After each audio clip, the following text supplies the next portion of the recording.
I always said, I don't need much, Daniel. I just need you to be honest with me. He would smile and answer, You worry too much, Elena. I'm here, aren't I? That was my life. Simple words. Simple promises. I believed them all. Did you eat? I asked every night. Not yet, he said. I was busy. I'll bring something, I replied without thinking. He laughed softly. You don't have to do everything for me. I want to, I said.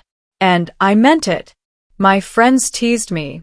You give too much, Grace once warned. I shook my head. Love is supposed to be giving. Daniel squeezed my hand and said, See? She understands me. Those words made me proud.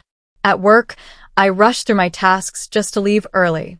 When my boss asked, You're leaving again? I smiled and said, Family matters. Daniel was my family, or so I thought. Sometimes he didn't reply to my messages for hours. When I asked, Are you busy? He answered, Can I have space? I apologized. I'm sorry. I just worry. He sighed. You're too sensitive. I laughed it off, even when my chest felt tight. At dinner with his sister Sophie, she smiled politely and said, You're very devoted. I'm just doing what I should, I replied. Daniel avoided my eyes. I didn't notice then. One night, I asked, Do you still see a future with me? He paused. Just for a second. Of course, he said. Why would you ask that?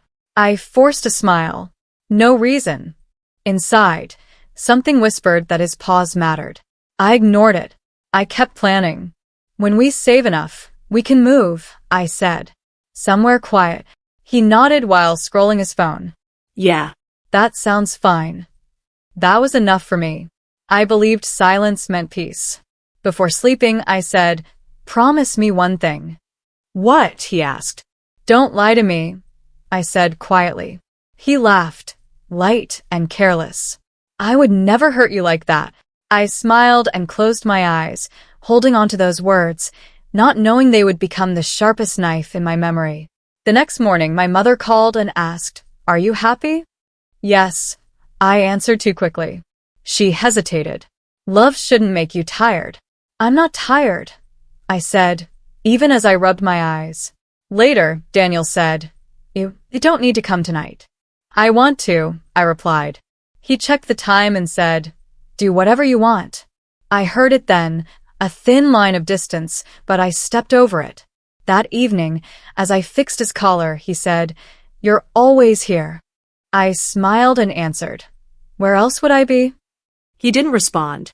That silence followed me, heavy and cold, but I still believed love would fill it. I told myself, Tomorrow will be better, and held on to that hope, unaware that tomorrow was already walking away from me. I slept believing love could fix everything, even when cracks were already spreading beneath us. I stopped outside the door because I heard Daniel laugh. Sophie's voice followed. She really still believes you? I froze. Daniel said, Of course she does. Elena trusts me too much. Sophie scoffed. That's not trust. That's blindness. I told myself to move. My feet didn't listen. Daniel continued. It's convenient. She handles everything. I don't even have to explain myself. And the other woman? Sophie asked. He lowered his voice, but not enough. She doesn't matter. This is temporary. My hands began to shake. I pressed them against the wall, hoping the cold would wake me up. Sophie laughed softly. So, what is Elena then? There was a pause. A long one. She's safe, Daniel said. That's all. Safe. Not loved. Not chosen. Just safe. My chest tightened so hard I struggled to breathe. I wanted to burst into the room and scream. Is that all I am to you? But my mouth wouldn't open. Sophie said, You should end it. He replied, Why would I? She won't leave. I felt something crack inside me. You're cruel, Sophie said. Daniel sighed. Don't act like you don't benefit. She's useful. Useful. The word rang in my ears until everything else faded. Sophie added, She thinks you're different. He laughed again. That's because she wants to believe it. My vision blurred. My heart pounded so loudly, I thought they could hear it. I stepped back without meaning to. The floor creaked.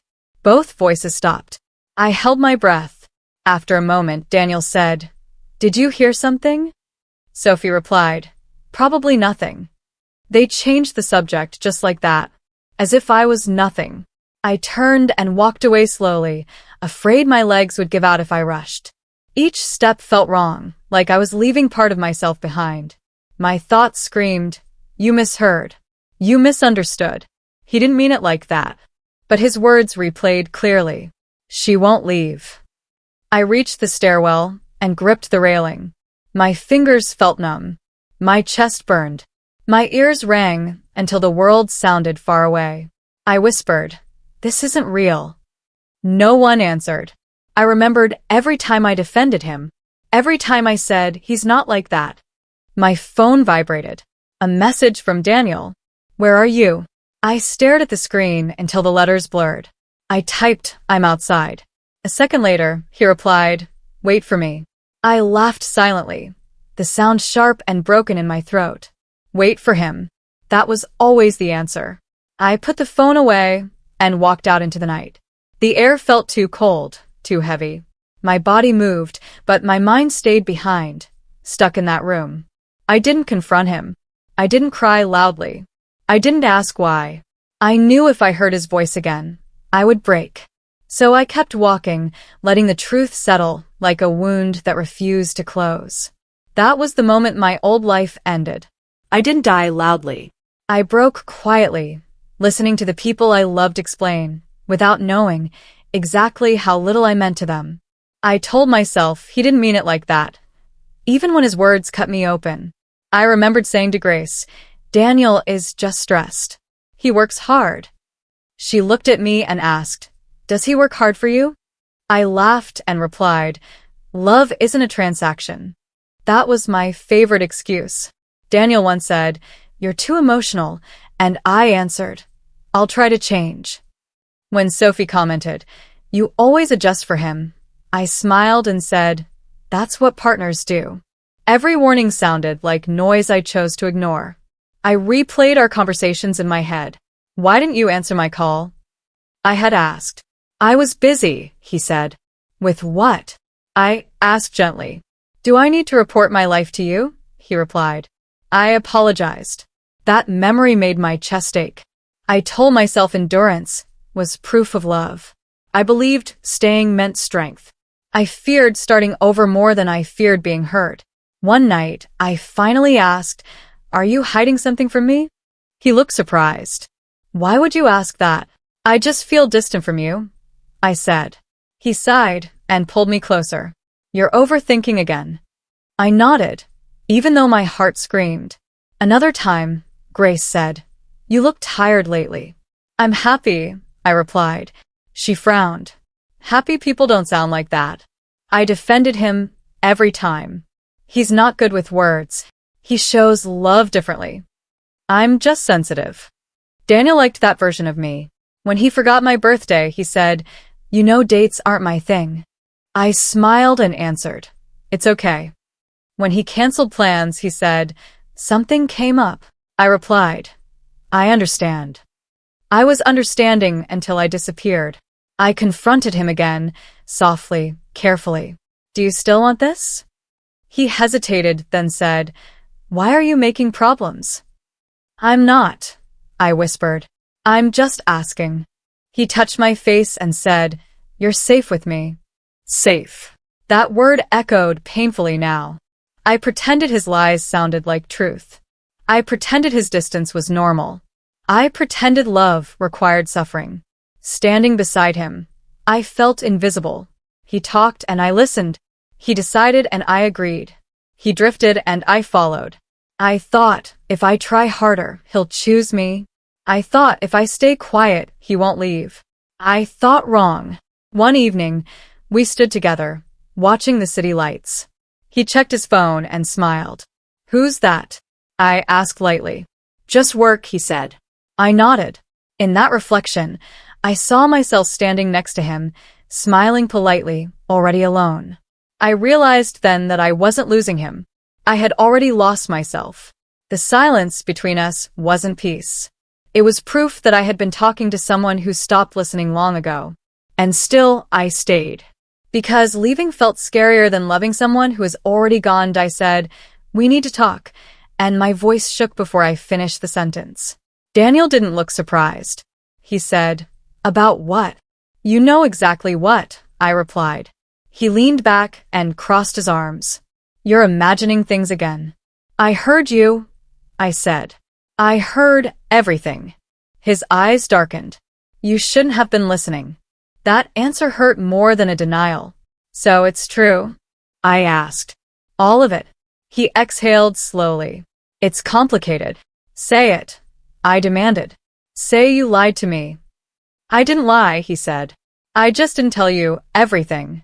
My hands clenched. "That's the same thing." He shook his head. "You wouldn't understand." "Try me," I said. "I stayed because you were easy," he replied. "You never asked for much." Those words knocked the air out of my chest. "I loved you," I whispered. "I know," he said. "That's why this worked." I felt my knees weaken. "Did I ever matter to you?" He hesitated, then said, "You mattered in your place." "My place," I repeated. "Don't twist my words," he snapped. "You were stable, comfortable." "So I was a habit," I said. "Not a choice." He didn't answer. "Was she worth it?" I asked. He frowned. "This isn't about her." "It is to me," I said. "Was she worth destroying me?" He stood up and said, "You're being dramatic." That was when something inside me shattered. "I gave you everything," I cried. "I defended you. I believed you." "I never asked you to," he replied. I laughed, broken and sharp. "You didn't have to." I stepped closer. "If I walk away tonight, will you stop me?" He looked away. "You'll come back." That sentence killed the last part of me still hoping. "So you're not afraid of losing me?" I said quietly. He shrugged. "You don't really leave." I felt numb. "Say you're sorry," I begged. "Just once." He said, "Sorry won't change anything." Tears blurred my vision. "Then what was I to you?" He answered, "Someone who stayed." I took a step back. My heart pounded like it wanted to escape my body. "I don't recognize myself anymore," I said. "That's not my problem," he replied. Those words pushed me over the edge. I turned toward the door. My hands shook as I reached for the handle. "Elena," he said. I stopped. "If you leave, don't make a scene," he added. I laughed through my tears. "You already did." I walked out into the night, barely seeing where I was going. My chest burned. My thoughts screamed. I crossed the street without looking. The sound of brakes, a shout, then pain. As I fell, the world faded. I thought, if I survive this, I won't live like this again. Darkness swallowed me, and with it, the woman who loved him without limits. My last thought was a wish, silent and desperate. Let me start over, even if it costs me everything. I opened my eyes and said, "This isn't right." The ceiling above me was familiar. Too familiar. I sat up and whispered, "No, this already happened." My phone buzzed beside me. A message flashed on the screen. "Daniel, did you sleep well?" My hands went cold. I remember this day, I said to myself. I remember everything. Fear rushed in first, sharp and fast. Then it faded, replaced by a strange calm. I pressed my palm to my chest. "So this is what you wished for," I murmured. The memories didn't feel like dreams. They felt heavy, real, complete. I heard my mother outside the room. "Elena, you're late." "I'm coming," I answered, my voice steady. That surprised me. At breakfast, she asked, "Are you okay?" "Yes," I said. And for once, it wasn't a lie. She studied me. "You look different." "I feel different," I replied quietly. My phone buzzed again. "Daniel, don't forget dinner tonight." In my past life, I would have replied instantly. This time, I stared at the screen and said, "We'll see."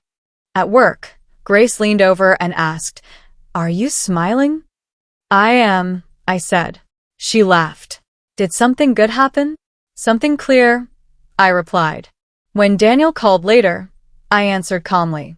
Why didn't you reply earlier? He asked. I was busy, I said. There was a pause. Since when? Since now, I replied. He laughed. You're acting strange. I smiled. Maybe you're just noticing. At lunch, Sophie said, You're quieter today. I'm listening, I answered. She raised an eyebrow. To what? To myself, I said. Daniel frowned. What does that mean? It means I don't need to fill silence anymore, I replied. That night, when he said, You don't have to come if you're tired, I didn't rush to reassure him. Okay, I said.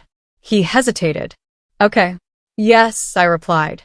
Inside, I told myself, don't explain. Don't chase. I watched them act the same smiles, the same excuses. But I felt detached, like I was observing from behind glass. When Daniel said, You trust me, right? I answered honestly. I trust myself, I said. His smile faded for just a second. I realized then that Rebirth wasn't loud. It wasn't dramatic. It was quiet. That night, alone in my room, I whispered, I won't save you anymore. I didn't feel anger. I didn't feel revenge. I felt distance. I thought I won't fight fate. I'll step aside and let it pass. For the first time, letting go didn't feel like loss. It felt like breathing. I lay down and closed my eyes, not afraid of tomorrow. Because this time, I wasn't waking up to love someone else. I was waking up to myself. And that changed everything before anything even began, that I stopped asking questions, and the world reacted before I did. Daniel said, Why are you so quiet lately? I answered, I'm listening. To what? He asked. To what people show me, I said. He laughed uneasy. You used to ask everything. I learned enough, I replied. At lunch, Grace whispered. Did something happen? I shook my head. Nothing happened. Something ended. She studied me. You're not angry. I'm tired, I said. Daniel leaned closer and said, If something's wrong, just say it. I looked at him and replied, If something mattered, you would have said it first. He frowned. You're being unfair. I'm being quiet, I corrected. Sophie watched me and asked, Are you upset with us? No, I said. I'm just not explaining myself anymore. That made the table uncomfortable. Daniel said, You're acting distant. I'm acting rested, I replied. Later, he called my phone again and again. When I answered, he said, Why didn't you pick up? I was busy, I said. With what? He demanded. With my own thoughts, I replied. Silence stretched between us. You don't care like before, he said. I care differently, I answered. At work, a man named Noah asked, Do you want coffee? I paused. Just coffee? He smiled. Just coffee. Then yes, I said. He didn't demand explanations. He didn't test my patience. That felt new. Grace said later, You seem lighter. I stopped carrying things that weren't mine, I said. That night, Daniel asked, Are you pulling away from me? I met his eyes. I'm standing still. That's the same thing, he argued. No, I said. It only feels that way because you're used to me chasing. He went quiet. I realized how loud I used to be, how much I begged to be heard. Now my silence spoke for me. When Daniel said, Say something, I replied, I already did. I didn't explain my pain. I didn't ask for comfort. I didn't demand truth. I watched him grow restless, checking his phone, losing control. For the first time, I wasn't exhausted. Silence wasn't emptiness. It was space. And in that space, I finally felt taller than my fear. Daniel said, You think this silence makes you strong. I answered, It makes me honest. He scoffed. You're changing. I already changed, I said. Sophie whispered later, You don't need us anymore, do you? I replied, I need peace. She looked away. Noah asked, Are you always this quiet? I smiled. Only when words would waste energy. He nodded. That makes sense. Daniel cornered me and said, I don't recognize you. I said, that's because you never really saw me. He opened his mouth, then closed it. Grace touched my arm and said, I'm proud of you. I breathed out and answered, so am I. That was when I understood the shift. I didn't win by speaking louder. I won by finally resting my voice. Daniel watched me walk away and said nothing. For once, I didn't turn back. I told myself, this is enough. The silence followed me, steady and calm. It wasn't empty anymore. It was mine. My mother called and asked, are you okay? I said, I am. She paused. You sound sure. I am sure, I replied. That certainty felt new, and it stayed. I walked forward without rushing. Silence walked with me. For the first time, it didn't ask for anything. And I didn't offer myself either, finally free. This was how power quietly returned to me. Without noise, without pain, without fear. At last, truly, mine. I did nothing, and that was when everything started to fall apart. Grace said quietly, did Daniel always change his stories like this? I looked up and replied, people usually do when they forget what they said before. She blinked. You're not defending him. I'm not attacking him either, I said. At work, someone asked Daniel, didn't you say you were out of town that night? He laughed too fast. I did. Maybe I mixed up the days. I sipped my coffee and stayed silent. Later, Sophie cornered me and whispered, people are talking. About what? I asked calmly. About him, she said. About lies. I nodded. Truth gets tired of hiding. She stared at me. You knew. I survived, I replied. Daniel pulled me aside and said, why aren't you saying anything? About what? I asked. About me, he snapped. I tilted my head. What would you like me to say? He clenched his jaw. You used to cover for me. I used to bleed for you too, I said softly. He went quiet. Inside, guilt twisted in my chest. A voice whispered, you could warn them. You could stop this. I answered myself, I already paid once. Grace said later, do you feel bad? I feel finished, I replied. Daniel argued with someone on the phone. That's not what I said. You misunderstood. I walked past him without slowing.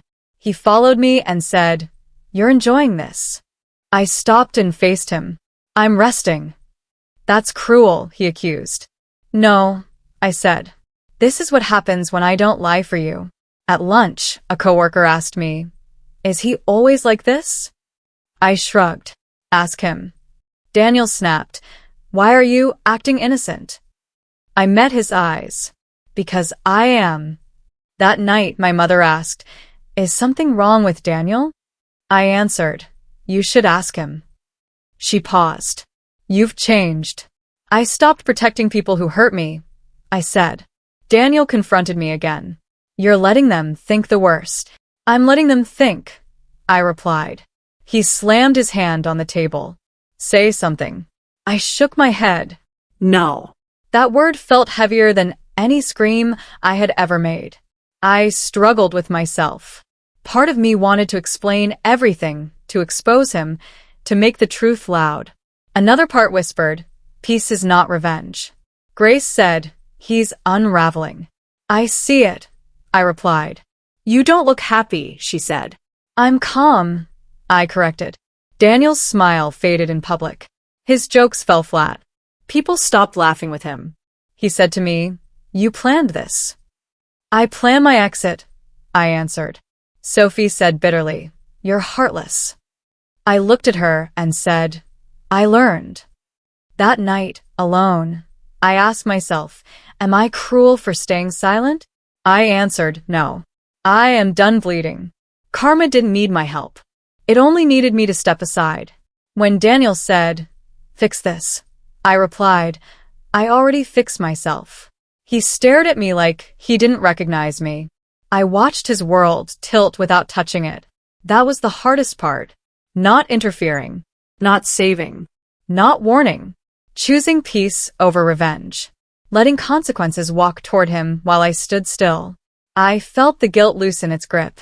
For the first time, I understood. Silence wasn't punishment. It was permission. Permission for truth to arrive on its own. And it did. Slowly. Relentlessly. Without my hands, Daniel cornered me in the hallway and said, "You're doing this on purpose." I looked at him. Doing what? Acting like I don't matter, he snapped. I replied calmly, "I'm acting like I matter." "That's not an answer," he said. "Why aren't you upset?" "Because I already was," I answered. He laughed sharply. "You're supposed to be angry. You're supposed to yell." "I did that once," I said. "It didn't change anything." His jaw tightened. "Say something real." "I am," I replied. He stepped closer. "You don't care anymore." I met his eyes. "You finally noticed." That hurt him more than shouting ever could. "You loved me," he said. "You don't stop loving someone overnight." "I didn't," I said. "I stopped slowly. You just weren't paying attention." He shook his head. "You're lying." I smiled faintly. "You taught me how." "That's cruel," he said. "No," I replied. "This is quiet," he demanded. "Why won't you fight for us?" "Because I already lost," I said. "And I survived." His voice cracked. "I don't understand you." "That's because love was the only way you understood me," I said. He scoffed. "You think you're strong now?" "I know I am," I answered. He searched my face. "Say you still care." I paused, then said, "I care about peace." His hands trembled. "You're enjoying this." "I'm resting," I replied again. He said, "You used to need me." "I used to think I did," I answered. That silence between us felt heavier than any argument. He whispered, "If you walk away, you'll regret it." I replied softly, "I regret staying longer." He stared at me, lost. "You're not even crying." "I already cried enough for both of us," I said. His voice rose. "You can't just turn it off." "I didn't," I said. "You drained it." He took a step back. "So, this is it?" "This is me," I answered. For the first time, he looked afraid. "You don't love me," he said. "I don't depend on you," I corrected. That distinction broke something in him. He asked, "What am I supposed to do now?" I shrugged.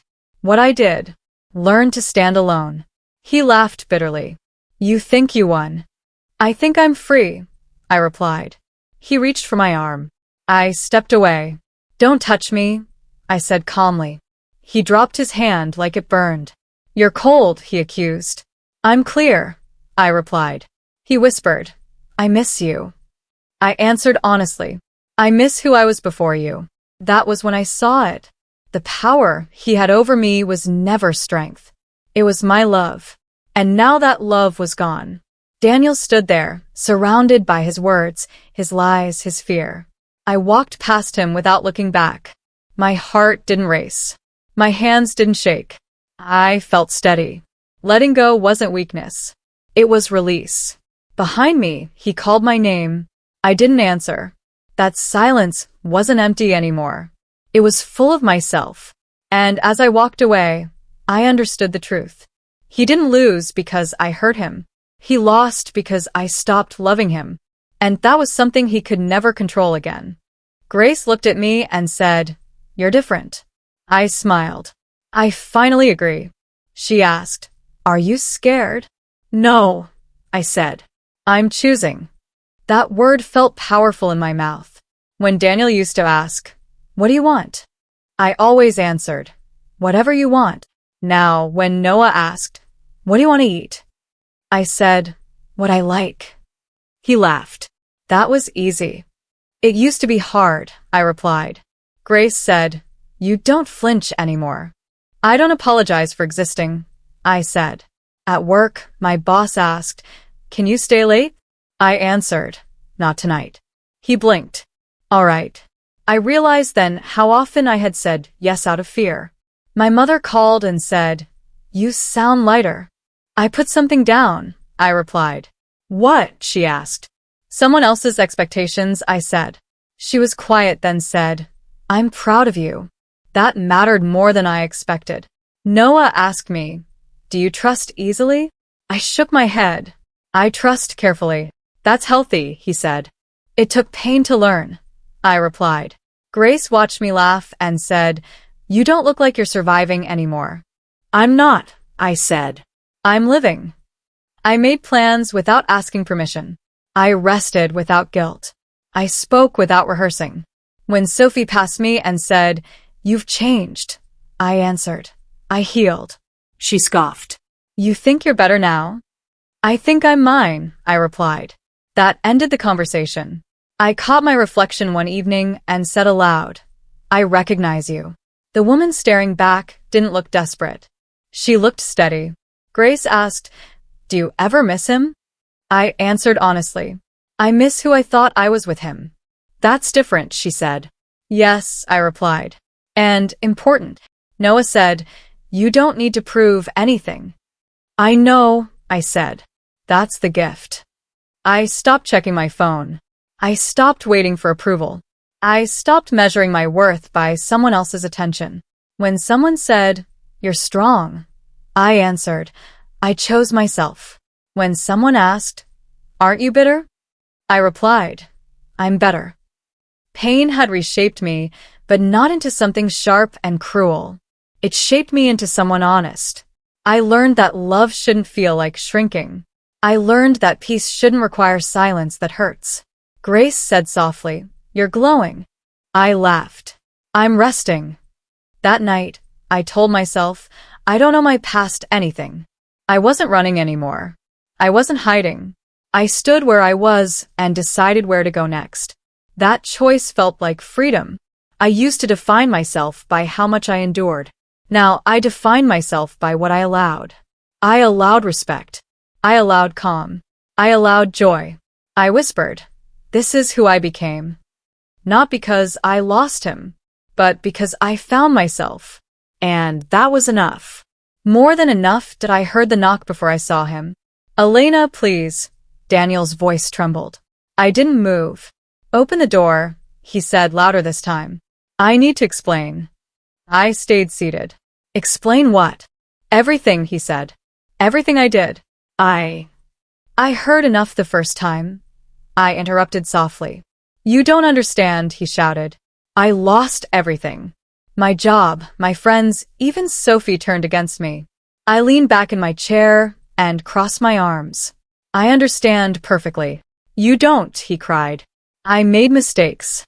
I was selfish. I didn't realize. I held up a hand. I don't need excuses. I don't need your apologies. His voice cracked. I came to beg. Please, just hear me. I shook my head slowly. The old me would have opened the door immediately. I would have forgiven you. I would have swallowed the hurt and smiled. You'd forgive me? His disbelief sounded almost pathetic. I shrugged. Not this me. This me chooses herself first. Daniel's breathing hitched. You're cold. I'm calm, I said. Calm is better than burning. You don't feel anything, he asked, desperation bleeding into every word. I feel relief, I replied. Relief that I'm free from the need to justify your behavior. Relief that I no longer give you the power to hurt me. He fell silent. For a moment, I thought he might cry. Do you hate me? He finally asked. I shook my head. I don't hate you. I just don't need you anymore. That's impossible, he whispered. You're my everything. I smiled faintly. You were. Once. Not anymore. I can't fix this, he said. I'll do anything, just one chance. One more chance. I stood slowly and walked toward the window. The city lights stretched below me. Your chance was when you had me. You squandered it. You chose lies and ease over honesty and care. I paid the price. I endured the heartbreak. I let go. Now, it's your turn to face reality. Daniel's knees hit the floor. Please, I can change. You can't undo the past, I said softly. You can't make me feel what I felt, and you can't erase the pain you caused. He groaned, burying his face in his hands. I didn't know I'd lose you like this. You did, I replied. You just didn't care enough to see it until it was gone. I walked past the door, without looking back. He reached for the handle. Wait, he shouted. I didn't stop. The old me would have opened the door, would have forgiven, would have begged him to stay in my life. But the woman in the mirror today is stronger. She isn't angry, isn't plotting, isn't waiting. She is calm, she is whole, and she is free. I whispered quietly as I closed my bedroom door behind me. Regret knocked. Daniel. I didn't answer. I felt the peace settle in my chest. The weight of his betrayal, the years of tears, the endless nights of questioning myself, all gone. He finally understood. He finally saw what he had lost. And it was too late. I didn't turn back. I didn't look, because this time I chose me, and that was enough. I saw him standing there, hope and fear tangled in his expression. Elena, Daniel said, his voice hesitant. I took a deep breath. Yes. I just want to say I'm sorry, he began. I shook my head gently. I don't need that from you. But I hurt you, he said. I was wrong. I can't imagine. You don't need to imagine, I interrupted softly. You lived it. His eyes widened. So, you forgive me? I smiled, not bitterly, not sarcastically. I forgive, not for you. For me. He blinked. I don't understand. Think of it as freeing the part of me that stayed chained to your mistakes, I said. I let go of the pain, the betrayal, the waiting. That part of me isn't yours anymore. Daniel's lips parted. I never realized how much I. Stop trying to fix it, I said. You can't, he swallowed. So this is it? Yes, I said. This is goodbye. But. No buts, I replied calmly. No bitterness. No last minute please. No hope that I'll return. You will watch me walk away, and it won't hurt me anymore. He stepped closer, reaching out. Elena, please. I held up my hand. Don't.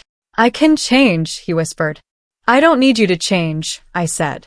I needed you to care. You didn't. That's enough to let me go. He looked at the ground. I never thought I'd lose you like this.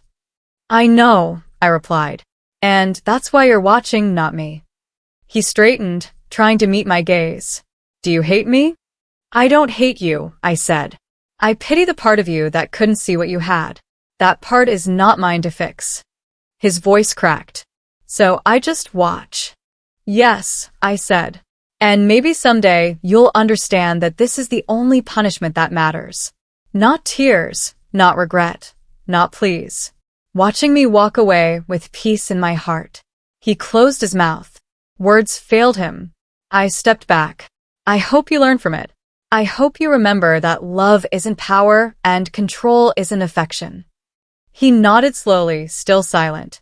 I felt a lightness I hadn't known in years. Every memory of pain, every sleepless night, every tear shed, it all dissolved. Daniel said finally, "You're different." "I am," I replied. "And this is the woman I chose to become.